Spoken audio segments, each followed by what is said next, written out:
नमस्कार, जनतंत्र टीवी देख रहे हैं आप। मैं हूं आपके साथ कोमल गंगवार। 2 महीने से भी ज्यादा का समय हो गया है और वैश्विक चर्चा का विषय रूस और यूक्रेन बने हुए हैं। कभी पुतिन सख्त चेतावनी देते नजर आते हैं तो कभी तीसरे विश्व युद्ध की आहट सुनाई पड़ जाती है। और इस जंग के बीच रूस का विजय बरबस ही सबका ध्यान अपनी ओर खींच रहा है। ऐसा हो भी क्यों ना, क्योंकि आज रूस अपना विजय दिवस मना रहा है। अब ये विजय दिवस इसलिए चर्चा में है क्योंकि एक तरफ रूस और यूक्रेन के बीच मैदानी जंग छिड़ी हुई है, तो वहीं दूसरी तरफ रूस अपना विक्ट्री डे मना रहा है। युद्ध की वजह से रूस के इस साल के राष्ट्रीय पर्व के मायने बदल गए हैं। 2 महीने से भी ज्यादा समय से रूस और यूक्रेन का एक साथ युद्ध उलझा हुआ है और रूस ने यूक्रेन पर हमले को विशेष सैन्य अभियान भी करार दिया है। अब ऐसे में वो बार बार कहता रहा है कि उसका यूक्रेन पर कब्जा करने का कोई भी इरादा नहीं है। इतना ही नहीं, वो पश्चिमी देशों को भी यूक्रेन की मदद करने पर लगातार सख्त ऐतराज जता रहा है। ये तो तय है कि रूस यूक्रेन के खिलाफ युद्ध में अगर कोई बड़ा कदम उठाएगा तो वो इस विजय दिवस के बाद ही उठाएगा। लेकिन इस बात की चर्चाएं भी कम नहीं है कि रूसी राष्ट्रपति इस विजय दिवस के बहाने ही अमेरिका समेत उन तमाम देशों को चेताना चाहते हैं जो यूक्रेन की आड़ में रूस के खिलाफ लामबंद हो रहे हैं। अंतरराष्ट्रीय मामलों के जानकार जंग के बीच इस विजय के अलग अलग मायने निकाल रहे हैं। तो तमाम सवाल खड़े हो रहे हैं। सबसे पहले जानने की कोशिश करेंगे इस विजय दिवस के मायने और फिर इसका असर। हमारे साथ खास मेहमान जुड़ रहे हैं, रक्षा विशेषज्ञ रिटायर्ड मेजर जनरल अनुज माथुर जुड़ रहे हैं, रक्षा विशेषज्ञ रिटायर्ड ब्रिगेडियर विनोद दत्ता हमारे साथ जुड़ रहे हैं। दोनों का ही बहुत स्वागत है जनतंत्र टीवी पर। और सबसे पहला रुख मैं करना चाहूंगी जनरल अनुज माथुर जी आपका। अगर हम आज के इस विजय दिवस के मायने जानने की कोशिश करें तो किस तरह से इसको हम समझ सकते हैं? देखिए, ये विजय दिवस जो है, ये आज जो सेकेंड वर्ल्ड वॉर में जब जर्मनी की फौजों ने सरेंडर किया था और उसको मनाने के लिए, उसको कमेमोरेट करने के लिए विजय दिवस मनाया जाता है। और ये हर साल 9 मई को ये विजय दिवस मनाया जाता है। और ये उनको ये बताने के लिए कि हमने जर्मनी के ऊपर पूरी तरह से सेकेंड वर्ल्ड वॉर में विजय प्राप्त करी थी। और न केवल रशिया को बल्कि यूरोप को इससे जर्मनी के चंगुल से बाहर छुड़ाया था। ये विजय दिवस इस साल थोड़ा सा ज्यादा इंपॉर्टेंट इसलिए हो जाता है, आप इसको समझने की कोशिश करिए कि क्योंकि एक तरफ बहुत लंबी लड़ाई चल रही है, 70-75 दिन हो गए, 2.5 महीना से वो लड़ाई आप देखें चल रही है लगातार। और वहां पर लगातार दोनों देशों को जिस भी प्रकार का नुकसान हो रहा है वो हमारे सबके सामने है। उस समय ये विक्ट्री दिवस का फायदा नहीं कहूंगा, विक्ट्री दिवस के पोडियम से, प्लेटफॉर्म से राष्ट्रपति पुतिन ने नाटो को और अमेरिका को बहुत साफ, बिल्कुल लाउड एंड क्लियर मैसेज दिया है कि आप हमारे पास आसपास आकर के न्यूक्लियर वेपन्स लगाने का प्रयास कर रहे हैं। कहने का मतलब यह है कि आप हमारे इतने नजदीक आने की कोशिश कर रहे हैं कि आप हमारे लिए खतरा बन रहे हैं। और यूक्रेन के बहाने से ये नाटो और नाटो के फोर्सेस और अमेरिका रूस को घेरने का प्रयास कर रहा है। तो ये उन्होंने बता दिया है कि ये किसी भी कीमत पे हम बर्दाश्त नहीं करेंगे और इस प्रकार का कोई भी प्रयास जो है उसका हम बहुत अच्छे से जवाब देंगे, जैसे कि वो अभी दे रहे हैं। आगे इस बैटल में क्या हो रहा है वो मैं आगे चल के अगर समय होगा तो बताऊंगा। दूसरी बात जो आप देखें कि जिस तरह से उन्होंने बिल्कुल साफ शब्दों में फिनलैंड और स्वीडन के बारे में भी कहा है कि यदि फिनलैंड और स्वीडन अगर नाटो में जाने की कोशिश करते हैं या उसके लिए अप्लाई भी करते हैं तो उसका अर्थ होगा युद्ध। बिल्कुल कोई उन्होंने इसमें शंका या कोई शक की गुंजाइश नहीं छोड़ी है। तो बिल्कुल उनका बिल्कुल साफ है कि रूस से बॉर्डर करते हुए किसी भी देश को वो नाटो का सदस्य बनने नहीं देंगे। ये बिल्कुल साफ और लाउड एंड क्लियर मैसेज दिया है। दूसरा मैसेज उन्होंने ये दिया है कि हमारे पास अपनी ताकत का प्रदर्शन किया है कि वहां लड़ाई हो रही है। उसके अलावा भी आप देखेंगे कि लाखों सैनिकों ने पूरे रूस में, 10,000 तो सिर्फ रेड स्क्वायर में थे, पूरे रूस में अपनी परेडें करी हैं और अत्याधुनिक हथियार उन्होंने डिस्प्ले में दिखाए हैं। तो ये भी एक क्लियर कट मैसेज भेजा जा रहा है यूक्रेन के माध्यम से। यूक्रेन लड़ाई नहीं हो रही है, पहले भी मैं आपके चैनल पे कह चुका हूं कि युद्ध यूएस लेड नाटो यानी कि वेस्टर्न यूरोप और यूएस और रशिया के बीच में है। यूक्रेन सिर्फ एक बहाना और एक प्यादा पौन है जिसके की धरती का इस्तेमाल करके ये लोग अपने अब धरती उसकी इस्तेमाल हो रही है, लेकिन ये दो सुपर पावर्स का डायरेक्ट कन्फ्रंटेशन है रूस और अमेरिका का। तो ये बात आप बिल्कुल बिल्कुल जिसका मानिए। खामियाजा मेरे ख्याल से दुनिया भर में अपनी ताकत दिखाई सभी है भुगत रहे हैं। साफ। हाँ, चलिए मैं आपके पास लौटूंगी। लौटूंगी मैं आपके पास। विनोद जी, आपके पास आना चाहूंगी। आज हम इस विजय दिवस को लेकर बात कर रहे हैं, तो रशिया की तरफ से अब जो भी कदम उठाया जाएगा यूक्रेन के खिलाफ, वो इस विजय दिवस के बाद ही उठाया जाएगा। लेकिन इस कदम के भी बहुत सारे मायने, जिस तरह से अभी हमारे साथ अनुज माथुर जी बोल रहे थे कि यूक्रेन एक सिर्फ प्यादा मात्र है, क्योंकि नाटो कंट्रीज और रशिया के बीच हम इस युद्ध को मान सकते हैं। अमेरिका को खुली चेतावनी है, रशिया की तरफ से शुरुआत से ही कहा गया है कि यूक्रेन का साथ जो भी देश दे रहा है वो तैयार रहे खामियाजा भुगतने के लिए। फिलहाल अब हम इस विजय दिवस के बाद के कदम को लेकर कुछ समझने की कोशिश करेंगे आपसे। जनरल साहब ने बड़ा अच्छा और विस्तार पूर्वक बताया कि यह जो लड़ाई है वो अमेरिका और रशिया के बीच में ही है, क्योंकि जिसे अंग्रेजी में स्केपगोट कहते हैं, वो एक मोहरा बन के यूक्रेन रह गया है जी। रही बात, देखिए हम काफी दिनों से सुन रहे थे कि शायद विक्ट्री डे पे कोई बहुत बड़ा ऐलान करेंगे पुतिन साहब। हालांकि दिन अभी गुजरा नहीं है, अभी उम्मीद की जा सकती है कि कोई वो स्टेटमेंट दें, लेकिन मुझे नहीं लगता कोई ऐसा बहुत बड़ा स्टेटमेंट कोई आने वाला है या कोई वो इस तरह का कोई डिक्लेरेशन करेंगे। हाँ, ये बात जरूर है कि आज 75-76 दिन हो चुके हैं इस लड़ाई को, और इसमें जो सबसे बड़ा फायदा जो अमेरिका का हो रहा है, वो अमेरिका एक तीर से दो निशाने मार रहा है। हाँ। क्योंकि आप ये देखिए, एक तो वो रशिया को कमजोर कर रहा है, क्योंकि आप जिस तरह का खर्चा रशिया का है, जिस तरह की इकोनॉमी या जिस तरह की इकोनॉमिक कंडीशन या माली हालत उसकी है, वो बिल्कुल इजाजत नहीं देती कि वो इतना लंबा कोई युद्ध उसको खींच सके। तो अमेरिका ये चाह रहा है कि रशिया बिल्कुल कमजोर हो जाए, और चाइना भी यही चाह रहा है कि रशिया बिल्कुल कमजोर हो जाएगा और उसकी जो डिपेंडेंस है वो चीन के ऊपर काफी बढ़ जाएगी। हालांकि दोनों आज की तारीख में एक अच्छे अलाई है। तो ये देखिए, रहा बात फोर्स प्रोजेक्शन का, इस तरह के जो सेरेमोनियल परेड्स होती हैं, क्योंकि सेना एक ऐसा इदारा है, ऐसा संगठन है जिसमें मोराल या इस तरह के जो सेरेमोनियल इवेंट्स होते हैं, या जो पूर्व सैनिकों को याद किया जाता है या शहीदों को श्रद्धांजलि दी जाती है, ये एक बहुत ही इम्पोर्टेंट इवेंट होता है, और ये फोर्स प्रोजेक्शन का भी है। और रशिया ने बिल्कुल ये साफ कर दिया है कि हमारे पास अभी भी कुव्वत बाकी है, अभी भी पावर बाकी है, और जो पंच है हमारा, वो अभी भी दुनिया को एक इम्प्रिंट छोड़ सकता है। चलिए मैं लौटूंगी आपके पास। अनुज जी, हम फिलहाल अगर यूक्रेन को लेकर बात करें, लगातार ये युद्ध 2 महीने से हम तस्वीरें देखते ही आ रहे हैं, और कितना नुकसान हुआ है इससे हर कोई वाकिफ है। लेकिन अब ऐसा कहा जा रहा है कि आज के बाद, यानी कि विजय दिवस के बाद, कुछ बड़ा देखने को मिल सकता है, क्योंकि रशिया की तरफ से पहले ही कहा गया था कि हम इस तरह से युद्ध नहीं चाहते, और पहले भी चेतावनी कई सारी दी गई हैं। लेकिन अगर हम उस बड़े कदम को लेकर बात करें, क्या कुछ हम देख सकते हैं? क्योंकि खामियाजा जाहिर सी बात है दुनिया भर के देश भुगत रहे हैं, महंगाई अलग अलग देशों में अलग अलग तरीके से सामने आ रही है, और जो जनहानि हुई है यूक्रेन और रशिया की, वो तो सभी के सामने है ही। फिलहाल हम इस बड़े कदम को लेकर चर्चा करेंगे और असर की बात करेंगे।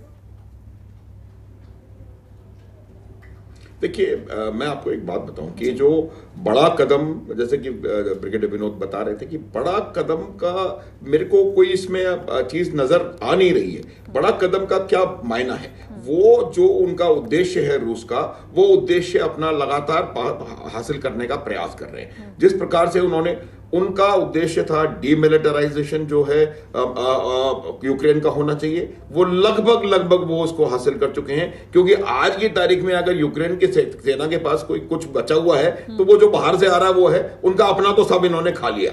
तो ये एक चीज। दूसरी बात यह है कि वहां पर उन्होंने जो पूर्वी इलाके हैं और दक्षिणी इलाके हैं, उन दक्षिणी इलाकों और पूर्वी इलाकों को उन्होंने अपने कब्जे में करने का वो था, वो भी लगभग उन्होंने कब्जे में कर लिया है। अब जब जो बड़ी बात के बारे में आप सोच रहे हैं, तो मैं आपको वो बता दूं कि यदि वो विक्ट्री डे होता, नहीं भी होता, तो तब भी वो एक्शन कुछ दिनों में हमें नजर आता।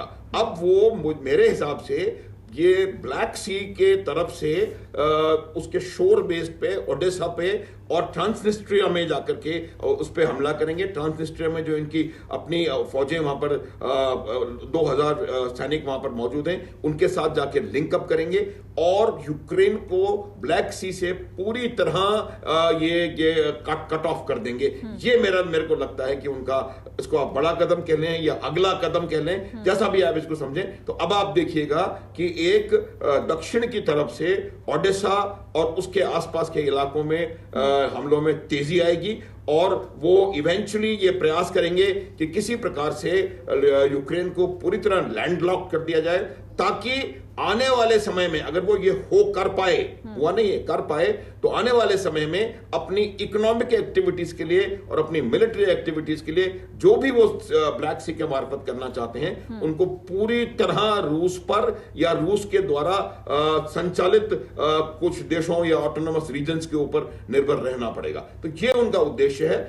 ईस्ट डॉनबास का इलाका, मारियोपोल का इलाका और पूरा सदर्न इलाका। तो अगला कदम या बड़ा कदम जो आप कहना चाह रही हैं वो ये होगा कि वो दक्षिण की तरफ से समुद्री मार्ग से इसके ऊपर हमला करेंगे और हमले तेज करेंगे और इवेंचुअली उनका प्रयास यह रहेगा कि किसी न किसी तरह से ओडेसा को भी कब्जा किया जाए और ये पूरा ओडेसा से लेकर मारियोपोल तक का पूरा एरिया वो उसको कब्जा कर लेंगे। हाँ, चलिए लौटूंगी मैं आपके पास। विनोद जी, हम अगर यूक्रेन के कदमों को लेकर बात करें, यूक्रेन की दुनिया भर में तारीफ तो हो रही है कि हाँ अपनी सेल्फ रिस्पेक्ट बचाने के लिए सारे काम किए गए हैं, लेकिन कहीं ना कहीं अगर हम इस युद्ध को देखें तो समझदारी किस चीज़ में है? यूक्रेन किस तरह से खुद को बचाए या खुद के देश को बचाए? क्योंकि लगातार रशिया तो आगे बढ़ता ही जा रहा है, ऐसा नहीं देखा जा रहा कहीं भी कि रशिया रुकेगा, और वहीं यूक्रेन भी हिम्मत हारने वाला नहीं नजर आ रहा। देखिए, यूक्रेन की जो काबिले तारीफ है कि जिस तरह की मस्कुलर नेशनलिज्म उन्होंने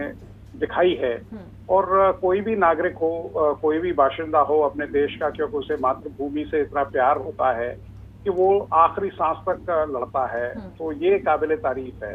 रही बात ज़ेलेंस्की साहब की जगह अगर कोई और भी होता नेता या कोई स्टेट्समैन या पॉलिटिशियन होता, तो वो यही सोचता, क्योंकि उनके लिए तो वो सिचुएशन है कि आगे कुआं और पीछे खाई। क्योंकि अगर वो पुतिन के साथ मिलते तो पुतिन साहब तो बिल्कुल ये नहीं चाहते थे, क्योंकि जैसा जनरल साहब ने भी बताया कि वो डिमिलिटराइज करना चाहते थे, वो वहाँ एक कठपुतली सरकार बिठाना चाहते थे, क्योंकि पुतिन साहब चाहते हैं कि भाई वर्चस्व उनका रहे और सुज़ेरेनिटी रशिया की रहे। तो ज़ेलेंस्की के सामने कोई बहुत ज्यादा विकल्प नहीं थे, लेकिन हाँ जिस तरह की इमदाद उसे मिल रही है, जिस तरह का सपोर्ट, अब आप देखिए रशिया का कहना कि साहब इस युद्ध में अगर अमेरिका आएगा या कोई बड़ा देश इसमें अगर मदद करेगा तो हम उसको छोड़ेंगे नहीं। इस बात को भी करीब 40-45 दिन से हम सुन रहे हैं, लेकिन रशिया ने कोई कॉन्क्रीट एक्शन लिया नहीं। तो ये जिस तरह की सिचुएशन लिंगर ऑन हो रही है, क्योंकि देखिए जो सुपर पावर्स हैं they have only permanent interest and no permanent friends. आज विक्ट्री डे है।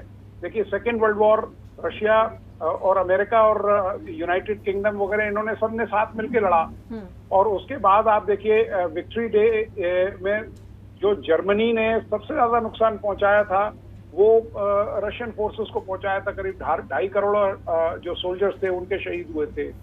तो ये सब चीजें देखते हुए इंटरनेशनल पॉलिटिक्स में परमानेंट इंटरेस्ट है, परमानेंट फ्रेंड्स नहीं है। और देखिए जनरल साहब ने बताया था कि भाई क्योंकि ये जो चीजें जो अमेरिका का अपना इंटरेस्ट है, चाहे वो आप उसे इकोनॉमिक कह लीजिए, चाहे इंपीरियलिस्टिक कह लीजिए, चाहे उसको आप मिलिट्री पॉइंट ऑफ व्यू से कह लीजिए, तो वो बिल्कुल अपना बदस्तूर अचीव कर रहा है। उसने जिस तरह की इमदाद दी है, और अब देखिए ज़ेलेंस्की साहब के पास कुछ खोने को है नहीं, बिकॉज अब तो जो था वो सब लुट चुका है। और अब तो देखिए जिस तरह से लोग वहां जा रहे हैं, जिस तरह से इंटरनेशनल समुदाय उनका सपोर्ट कर रहा है, तो मुझे लगता है जो यूक्रेन है वो अपने पैरों पे खड़ा होगा और बाउंस बैक करेगा, और यही एक सबसे बड़ी पुतिन साहब की शिकस्त है। बिल्कुल बिल्कुल, चलिए बने रहिए आप हमारे साथ।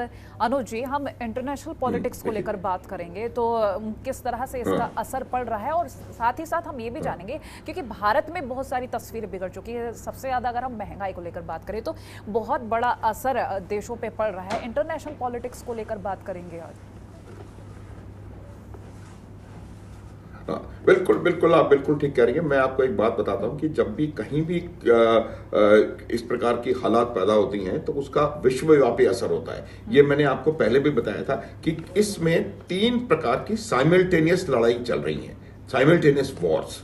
पहली वॉर है साइकोलॉजिकल या मीडिया वॉर या प्रोपेगेंडा वॉर या जो भी आप उसको कहना चाहती हैं, जो भी नाम आप देना चाहें, लेकिन वो वॉर सबसे ज्यादा तेजी से चल रही है और वो युद्ध शुरू होने से पहले से चल रही थी और ये लगातार चलती चली जा रही है। ये बेसिकली नैरेटिव बिल्डिंग होता है। वेस्ट वाले एक अपना नैरेटिव बिल्ड कर रहे हैं, अमेरिका एक अपना नैरेटिव बिल्ड करने की कोशिश कर रहा है, चाइना एक अपना ही अलग राग अलाप रहा है और वो भी एक नैरेटिव बिल्ड करने की कोशिश कर रहा है, और रशिया का इनिशियली तो उन्होंने कुछ भी नहीं किया था, अब वो भी इस अखाड़े में दौड़ आ गए हैं और साइकोलॉजिकल वॉरफेयर में वो भी पूरी तरह से अब इसके अंदर लगातार वीडियोस जारी कर रहे हैं, लगातार स्टेटमेंट्स जारी कर रहे हैं और ये सब तमाम चीजें कर रहे हैं। दूसरी वॉर होती है इकोनॉमिक वॉर, जो कि सबसे ज्यादा महत्वपूर्ण है, क्योंकि ये जो इकोनॉमिक वॉर है इसके फौरी दिखाई देते हैं नतीजे कि आज के तारीख में जो लड़ाई है उससे इकोनॉमिकली किस किस को कितना कितना नुकसान हो रहा है। दूसरा, उसके दूरगामी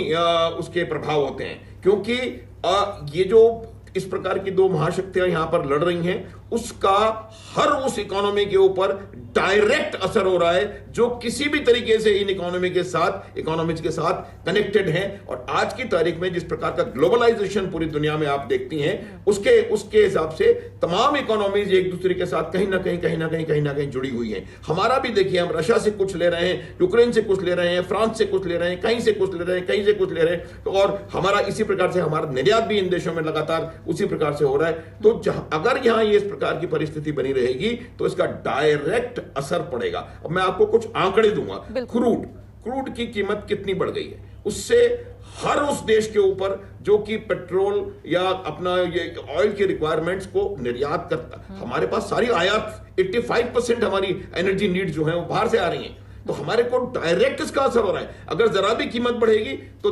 हमारे देश में तमाम चीजों की कीमतों पे इसका असर पड़ेगा। ओवरऑल उस पे मैं आपको इनफैक्ट ये कहना चाह रहा हूं कि जिस प्रकार से भारतवर्ष ने इस समस्या को हैंडल किया है वो बहुत ज्यादा काबिल तारीफ है। आज की जो लीडरशिप है और आज की जो हमारी देश की ताकत है उसने इस बहुत बड़े नुकसान को बहुत अभी तक बखूबी हैंडल किया है और इसको हमें इतना ज्यादा उसका असर नहीं पड़ रहा है। इसका असर पड़ेगा उन इमर्जिंग इकोनॉमीज में जो अमेरिका में हैं, जो अफ्रीका में हैं, जो लैटिन अमेरिका में हैं, चिली, अर्जेंटीना, ब्राजील, जो जितने भी इमर्जिंग इकोनॉमीज हैं वो तमाम इससे प्रभावित होंगे। दूसरे आंकड़े मैं आपको कहना चाहता हूं कि सबसे ज्यादा फायदा अमेरिका का जो ये इंडस्ट्रियल कॉम्प्लेक्स है, मिलिट्री इंडस्ट्रियल कॉम्प्लेक्स, उनका आप देखिएगा अगले आने वाले 10 सालों में वो $20 ट्रिलियन का सिर्फ हथियारों का करेंगे अपना व्यापार। ये तमाम ये सारा फायदा वो अमेरिका की जो डिफेंस इंडस्ट्रियल कॉम्प्लेक्स है उसको जा रहा है। दूसरा मैं बताना चाहता हूं कि जो उनका ये मकसद था अमेरिकन का कि जो सस्ता एनर्जी रशिया से और यूक्रेन के मार्फत वो यूरोप में आ रहा था, वो उसकी डिपेंडेंस वहां से हट करके और अमेरिका के ऊपर हो जाए। आप ये देखिएगा अगर ये इवेंचुअली हुआ और उन्होंने अमेरिका से एनर्जी रिक्वायरमेंट्स अपनी लेनी शुरू करी तो 60 से 70% महंगा उनको गैस और नेचुरल ऑयल खरीदना पड़ेगा और उसका आप देख लें क्या खामियाजा होता है। तीसरी चीज जो है वो एग्रीकल्चरल प्रोडक्ट्स है। अब आप देखिएगा कि चाइना को हम क्योंकि वो डायरेक्टली इसमें कैनवस में नहीं है तो उसको हम भूल जाते हैं। चाइना का जो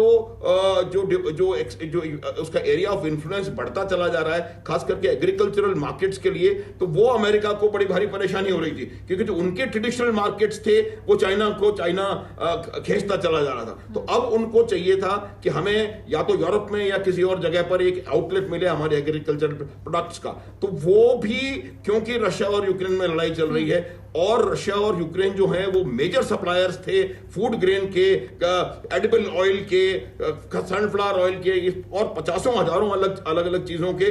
तो उन चीजों का भी बाकी देशों को अमेरिका के ऊपर अब निर्भर होना पड़ेगा, जिसकी वजह से लगभग 3 से 5 गुना कीमतें इन लोगों को अदा करनी पड़ेंगी। तो अब आप ये देखें कि न केवल भारत बल्कि यूरोप और बाकी अफ्रीकन और लैटिन अमेरिकन इमर्जिंग इकोनॉमीज हैं, उन तमाम के ऊपर डायरेक्ट और बहुत दुष्प्रभाव इस युद्ध का पड़ रहा है और इसका पूरा मास्टरमाइंड जो दो लोग इससे फायदे में उभर के से। हाँ, इसकी तस्वीरें हम देख ही रहे हैं और लाइव एग्जांपल तो ये तो अब चाइना देश में और देख सकते हैं। जी हाँ, जी बिल्कुल। चलिए आप बने रहिए। आप हमारा देखें, हम बड़े हम शक्तिशाली। एक मिनट कोमल, आप देखिए जो श्रीलंका में हो रहा है, जो नेपाल में हो रहा है, जो आने वाले समय में मुझे पाकिस्तान में होता नजर आ रहा है, जिस तेजी से पाकिस्तान के फॉरेक्स रिजर्व्स ड्रेन होते चले जा रहे हैं, तो ये हमारे चारों तरफ एक बहुत भयावह सा माहौल पैदा होता चला जा रहा है इकोनॉमिकली।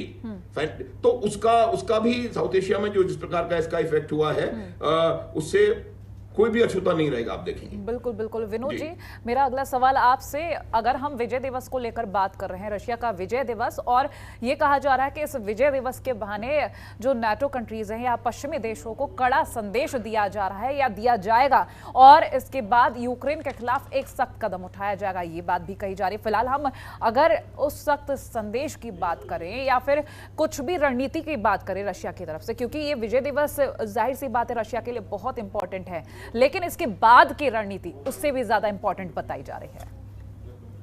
देखिए, मेरा जो अनुमान है वो ये है कि क्योंकि रशिया भी देखिए अब चारों तरफ से घिरता जा रहा है, और जिस तरह से यूरोपियन कम्युनिटी है या यूरोपियन यूनियन है या जो नेटो कंट्रीज हैं, वो उन्होंने बिल्कुल साफ कर दिया है और बता दिया है कि भाई अमेरिका उनके साथ है। और आप ये देखिए, मुझे नहीं लगता कि रशिया बहुत ज्यादा एक्सपेंशनिस्ट पॉलिसी रखेगा। मुझे लगता है कि वो जो डॉनबास एरिया है उसको इंडिपेंडेंट कंट्रीज घोषित करेगा और ये तवक्को करेगा या ये उम्मीद करेगा विश्व समुदाय से कि वो उसको रिकॉग्निशन दें। तो मुझे लगता है कि ये भी वही, उसने चाइना से वही टेक्निक सीखी है सलामी स्लाइसिंग की, कि वो धीरे धीरे देखिए पहले उसने क्राइमिया में ले लिया, फिर उसके बाद अब उसने डॉनबास के एरिया लिया है। तो वो ये चाहेगा कि इन एरियाज में वो अपनी जो पोजीशन है वो उसको कंसोलिडेट करे, और हो सकता है युद्ध विराम के लिए भी वो राजी हो जाए या ये ऑपरेशन जो है वो पीटर ऑफ हो जाए। क्योंकि जिस तरह का सपोर्ट यूक्रेन को मिल रहा है, जिस तरह से, अब आप भी बताइए, रशिया हमेशा कहता है कि साहब हम किसी देश का जो दखल अंदाजी है वो हम बर्दाश्त नहीं करेंगे। इससे ज्यादा बड़ी दखल अंदाजी क्या होगी? यूके के प्राइम मिनिस्टर वहां पहुंचे हुए थे, सारी इमदाद आ रही है वहां से। तो ऐसा नहीं है कि यूक्रेन अपने बलबूते पे इतना बड़ा युद्ध लड़ रहा है। या देखिए जिस तरह की मिलिट्री है, अगर आप रशियन मिलिट्री को देखें, अगर आप चाइनीज आर्मी से इसे कंपेयर करें, तो जो रशियन आर्मी है वो उसका जो मिलिट्री एक्सपीरियंस या ऑपरेशनल एक्सपीरियंस है वो काफी डीप रूटेड है बनस्पत चाइना के। क्योंकि चाइना ने तो 1979 में एक युद्ध वियतनाम के साथ लड़ा था, उसमें भी उसकी हार हुई, वो लास्ट उसने युद्ध लड़ा है, तो उसका कोई इतना कॉम्बैट एक्सपीरियंस नहीं है। लेकिन हाँ, रशियन आर्मी को अगर यूक्रेन ने थाम रखा है या उसने अपने सिटीज में नहीं घुसने दिया है, तो ये बहुत बड़ी जीत है, और ये यूक्रेन की उसकी जो स्ट्रेंथ है उसको बताता है। चलिए अनुज जी, इकोनॉमिकल इफेक्ट्स की अगर हम बात करें, भारत कई जगह भारत और श्रीलंका को कंपेयर किया जा रहा है, और बहुत सारे पॉलिटिकल जो लोग हैं उनकी अगर हम राय की बात करें तो कहीं तो ये भी कह दिया गया है कि भारत का फ्यूचर इस तरह से ना हो जाए कहीं। तो किस तरह से हम देख सकते हैं, क्योंकि जाहिर सी बात है महंगाई का असर तो पड़ ही रहा है। नहीं, बिल्कुल आप बिल्कुल ठीक कह रही हैं, बहुत सटीक आपने बात कही है। महंगाई का असर देखिए, जब भी हर चीज हमारे जैसे देश को, जिसके 85% एनर्जी नीड्स बाहर से हम इंपोर्ट कर रहे हैं, तो अगर उसकी किसी भी वजह से उसकी कीमतों पे असर पड़ेगा तो हमें इसका असर हमको देखने को मिलेगा। लेकिन मैं आपको इतना बता रहा हूं कि भारत को श्रीलंका से कंपेयर करना, मैं इस शब्द के लिए माफी चाहूंगा, लेकिन ये मूर्खतापूर्ण काम है। श्रीलंका और भारत का कोई मेरे हिसाब से कंपैरिजन नहीं है। चलिए यहाँ पर थोड़ा सा इंटरप्ट करना चाहूंगी, कम से कम ये उन लोगों के लिए जवाब होगा जो लोग कंपेयर करते हैं। Sorry for the interruption, but ये वाली जो लाइन है उन लोगों के लिए जवाब है जो कंपेयर कर रहे हैं। चलिए प्लीज कंटिन्यू। बिल्कुल। हाँ, अब मैं आपको एक दो चीजें और इंपॉर्टेंट बताने की कोशिश करूंगा कि हम लोग जब बात कर रहे हैं कि एंड स्टेट, देखिए जब भी कोई देश या कोई भी ताकत लड़ाई में जाती है तो उनको वो इस बात का पहले से ही प्लानिंग करके रखते हैं कि हमारा इस युद्ध की एंड स्टेट क्या होगी और क्या हमारा यहां से एग्जिट प्लान होगा कि इसमें हम ये हो जाए और ये हो जाए तो हम युद्ध को समाप्त कर सकते हैं। मेरे हिसाब से इस युद्ध के समाप्त होने की 3 सूरतें नजर आ रही हैं मुझे मतलब 3 सूरतें हो सकती हैं, उनमें से जो नजर आ रहा है वो हम देखेंगे। एक सूरत तो ये होती है कि यूक्रेन पूरी तरह से युद्ध को हार जाए, पहली बात। वो मुझे फिलहाल होता हुआ इसलिए नजर नहीं आ रहा कि जिस प्रकार का वहां को सपोर्ट मिल रहा है। दूसरा ये है कि दोनों देशों के ऊपर इकोनॉमिकली फाइनेंशियली बहुत जबरदस्त बर्डन है। अनुज जी, इतना पैसा रूस का इस जवाब जल्दी पूरा करें क्योंकि वक्त का थोड़ा सा अभाव है। जी हाँ ठीक है, तो जब ऐसा उनको लगने लगेगा कि दोनों को कि भाई बहुत ज्यादा, इससे ज्यादा हम इकोनॉमिक डिजास्टर सहन नहीं कर सकते, तो वो लोग एक फेस सेविंग सॉल्यूशन लाने की कोशिश करेंगे। और तीसरा एक नेगोशिएटेड सेटलमेंट है जो कि कोई दूसरा इसमें मीडिएट करके और इसको अगर करके करवा सके। तो ये है जब रूस को लगेगा कि उनके अपने जो बेसिक एम्स थे डॉनबास वाला और यूक्रेन को ब्लैक सी से कट ऑफ करने वाला, उसके बाद मुझे लगता है कि वो कोई एक सोल्यूशन इसका निकालेंगे और ये युद्ध जो है समाप्त हो सकता है। चलिए, बहुत शुक्रिया अनुज जी और विनोद जी हमारे साथ इस चर्चा का हिस्सा बनने के लिए। तो रूस अपना विजय दिवस मना रहा है। अब ऐसा कहा जा रहा है कि इस विजय दिवस के बाद कई सारी तस्वीरें देखने को मिल सकती, लेकिन वो क्या तस्वीरें रहेंगी, क्या कदम होगा, ये वक्त बताएगा। लेकिन फिलहाल हमारे इस खास चर्चा में इतना ही। देखते रहिए जनतंत्र टीवी। नमस्कार। खबरों के निष्पक्ष विश्लेषण के लिए सब्सक्राइब करें Jantantra TV and press the bell icon. Never miss any update.